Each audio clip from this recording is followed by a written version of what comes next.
আবির তুমি একদমই চিন্তা করো না, তোমার মাকে আমি খুব ভালো করে দেখাশোনা করাচ্ছি, খুব যত্ন করতেছি, একদমই ভেবো না তোমার মাকে নিয়ে।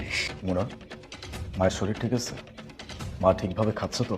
হ্যাঁ, তোমার মাকে একদমই টাইম মতো খাবার দিই। এই যেমন আজকে সকালবেলা তোমার মার আলুর দম খেতে ইচ্ছে করছিল, আমি তাকে বানিয়ে দিয়েছি। বিশ্বাস করবো না, তোমার মার ইদানিং এত ফরমাস, এই ফরমাস গুলো পালন করতে করতে আমি শেষ হয়ে যেতেছি। মায়ের সাথে একটু কথা বলো তো আমাদের। মা মা আচ্ছা ঠিক আছে, মা তো রুমে, আমি ডাক দিচ্ছি। হ্যাঁ আই বুড়ি, শোন, তোর ছেলে তোর সাথে ফোনে কথা বলবে। গুণাক্ষরও যদি তোর ছেলেকে কিছু একটা বলছি যে তোর সাথে আমি কি করি, তাহলে দেখবি তোর অবস্থা আমি কি করি। চুপচাপ ভালো মতো কথা বলবি। হ্যাঁ মা মা মা, এই তো মা চলে আসে। হ্যাঁ নাও আবির কথা বলো। হ্যালো বাবা, মা, আমি ভালো আছি বাবা, এমনি শরীরটা একটু খারাপ। আচ্ছা ঠিক আছে মা, সমস্যা নেই, তুমি রেস্ট করো। আচ্ছা বাবা। আরে বাবা, তুমি মাকে নিয়ে কেন টেনশন করতেছো? আমি আছি তো। আমি তোমার মাকে এত যত্ন করি যেটা বলার বাইরে।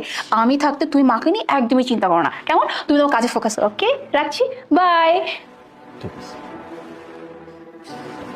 এই শোন, তোর ছেলেকে যদি জীবনে কোনো দিন এইটা বলতে দেখছি যে আমি তোর সাথে কি কি করি, বা আমার বয়ফ্রেন্ড এই বাড়িতে আসে, থাকে, খায়, সবকিছু করে, তাইলে তোর জান একদম আমি কেড়ে নিবো তোর এই জান থেকে। আচ্ছা বেবি, আর কতক্ষণ এই বুড়ির পিছনে সময় দেবে বলো তো? আমি আসছি কোয়ালিটি টাইম স্পেন্ড করার জন্য, চলো না আমরা রুমে যাই। ঠিকই বলছো। অলরেডি বুড়িটার পিছনে টাইম দিতে দিতে না আমার মুডটাই কেন যেন নষ্ট হয়ে গেছে। যাই হোক, আমি আমার মুডটা বেশি নষ্ট করতে চাই না, যেহেতু তুমি আসছো। সো রুমে চলো, কি বলো? ওই চুপচাপ রান্নাঘরে যাবি। হ্যাঁ, রান্নাঘরে অনেকগুলো থালা বাসন পড়া আছে, ওগুলো ভালো করে পরিষ্কার করবি। চলো। বয়ফ্রেন্ডকে সাথে করে নিয়ে বেডরুমে যাওয়া হচ্ছে। তুমি এইখানে মানে এই সময়?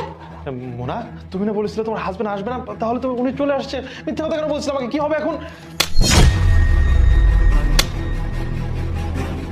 বাবা শোনো না, মানে তুমি তুমি হয়তো ভুল ভাবতেছো এখানে এগুলো দেখে। তুমি যেমনটা ভাবতে আমার কিছু নেই। যে ও হচ্ছে আমার চাচাতো ভাই, গ্রাম থেকে আসে, অনেকদিন পর ঢাকা আসছে, তো তাই আমি আজকে ওকে বাসায় নিয়ে আসছি, আর কিছুই না। চুপ! আর একটাও মিথ্যা কথা বলবি না, আমি সবকিছু জানি। কিসের চাচাতো ভাই?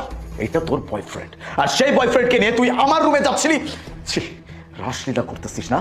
আমার বাসায় রাসলীলা চলতেছে, আর তার পাশাপাশি আমার মায়ের উপর এইভাবে অত্যাচার চলতেছে। তো কি করব? হ্যাঁ, তোমার এই মার গোলামি করব? তোমাকে বিয়ে করছি কি তোমার এই মার গোলামি করার জন্য, সেবা যত্ন করার জন্য? হ্যাঁ, এই বুড়িটা আমার জীবনটা একদম তেজপাতা বানাই ফেলছে। এইটা লাগবে, সেটা লাগবে, আমার এটা খাইতে মন চায়, ওইটা খাইতে মন চায়, আমাকে ওষুধ দাও, কোন ওষুধ দাও। কি আমি কি চাকরানি? হ্যাঁ, চাকরানি পাইছে?